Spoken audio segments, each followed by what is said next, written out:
Evet, 4 çocuk oynarken İpek Yıldız adındaki Mollakara köyü nüfusuna kayıtlı kız çocuğu nehre düşüyor. 100 metre sürükleniyor. Biz hemen haber alınca Sayın Valimiz Osman Varol Ağrı merkezden AFAD kurtarma ekiplerini gönderdi. Jandarmamız, kaymakamlık personelimiz ve köylülerimizle beraber arama tarama çalışmalarına başladık.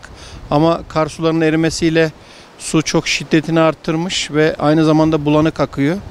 Biz makinelerimizle, ekipmanlarımızla, personelimizle arıyoruz ama şu an bir sonuç alamadık. Van'dan ve çevre vilayetlerden de dalgıç adam, kurbağa adam istedik. Arama tarama çalışmalarımız devam edecek. Gidebilir miyiz burada? O zaman arabaya alayım gidelim.